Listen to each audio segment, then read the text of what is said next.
What I'm about to teach you from a programming perspective is something that, for whatever reason, took me many years to stumble upon.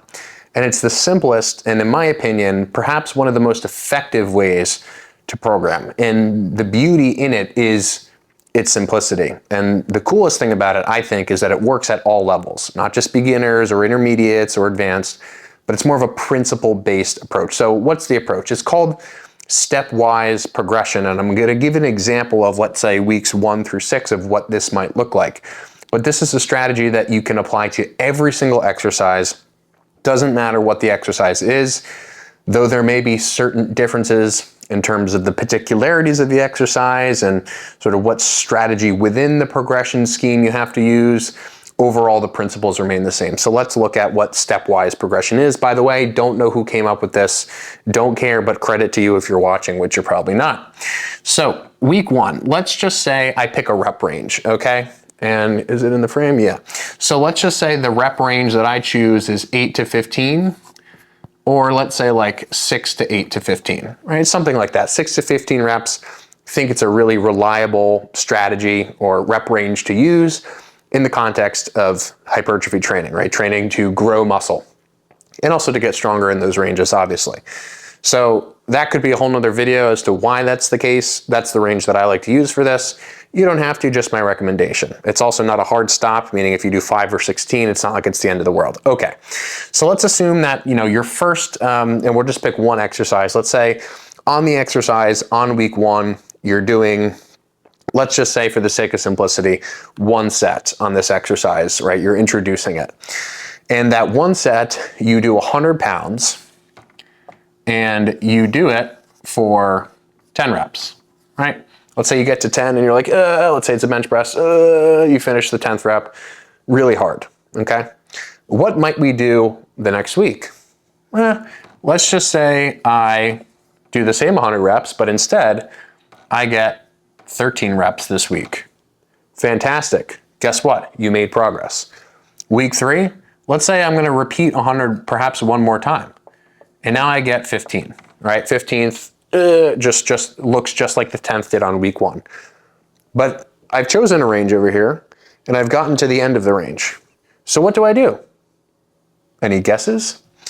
You might add load and you might get, let's say, 12 reps, right? Possibility. So what you would then do is with this new load is you would do exactly what you did over here until you got back up to the top of the range, right? And then the following week, let's say you're like, oh, screw it, I'm feeling great. Let's just jump to 115. And perhaps with 115, let's say you get like 7 reps, right? Well, if I got 115 for 7, that's closer to the bottom end of the range. So, I mean, I could pretty much stay at 115 for the next, 2, 3, 4, 5 weeks, maybe. And eventually, over time, this could become that same thing. I could get it for 15. And then what would I do? I would add more load, right? So it's this cycling of adding reps. Eventually, I add load. When I add load, the reps go down. I work back up in reps. Therefore, I add more load. It's so simple. It's so easy to keep track of. And again, you can apply it to all exercises. This isn't just specific to one exercise. Now, let's say on the flip side, something like a bench press, it's kind of easy to add smaller increments on, but with something, let's say like a lateral raise, for example, a dumbbell lateral raise, or even a cable lateral raise, right? Those kinds of exercises are gonna be a little bit harder to add load on if, let's say, you only have the 10-pound dumbbells, 15-pound dumbbells, 20-pound dumbbells, 5-pound increments. If you're using the 10s and you jump to the 15s, you've just increased the load by 50%, right? You've literally added 5 pounds, which is half of the load you were using before. So with those kinds of exercises, you're gonna see much steeper drops. So perhaps instead of going to the 15 rep range on those exercises, perhaps you work up to like 20, right? Because if you can get 20 reps of the 10-pound dumbbells, let's say, it's more than likely that even if you add 50% load, you go to the 15s, that you're still going to at least be able to get 5, 6, 7, 8 reps, from which point you can still work up from there. So the rep ranges might shift slightly depending on the exercise and your preference for what kind of load you like to use, etc. But it's always this same process of pick a range. That range can be somewhat loose. Pick a weight that perhaps on, a set to failure or a set close to failure, you fall within that range. See where you're at, work up in reps, add the weight. Work up in reps, add the weight. Work up in reps, add the weight. And there aren't, again, hard rules about this. So let's say, you could make your range for certain exercises 8 to 12 if you find that for that exercise, that range feels better, works better. And like I said, for the lateral raises, it might just stay on the higher end. Perhaps it's 12 to 20 instead of 6 to 15, right? So again, don't be so rigid about it. Not only just as an overall framework, but also within each exercise. Be willing to adjust this methodology and sort of the rate of progression that you use and whether you choose to add more load at this point or that point or reps at this point or that point. Make it individualized, like make it yours. The last thing I'll say on this, and I think this is very important to also add, is we're obviously on most exercises not doing a single set, right? We're not just doing one set and calling it a day. This is just a simple way to lay it out.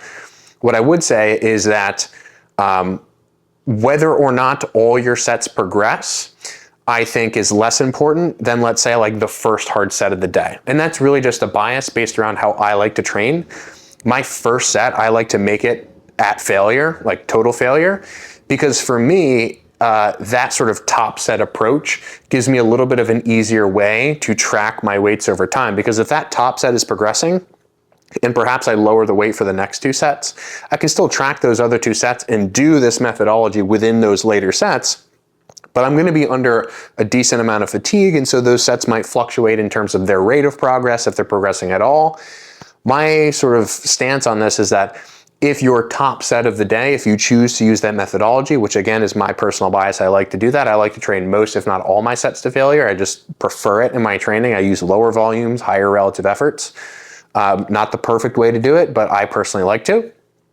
Again, if you're doing multiple sets, it's probably a decent idea to track all of your sets in this way.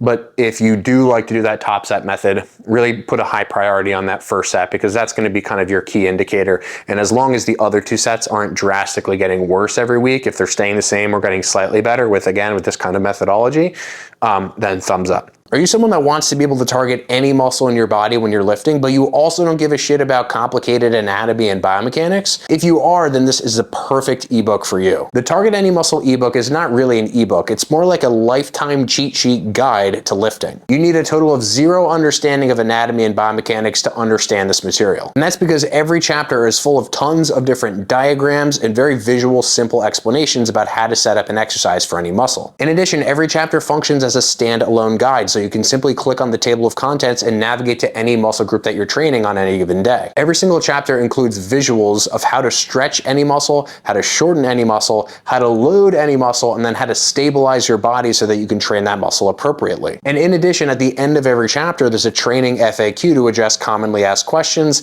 and a full video lecture summarizing each chapter with me and my skeleton model to demonstrate. This is meant to function as a cheat sheet for life. This should be the last product that you ever purchase about how to lift. I hope you all enjoy the guide. Happy gains.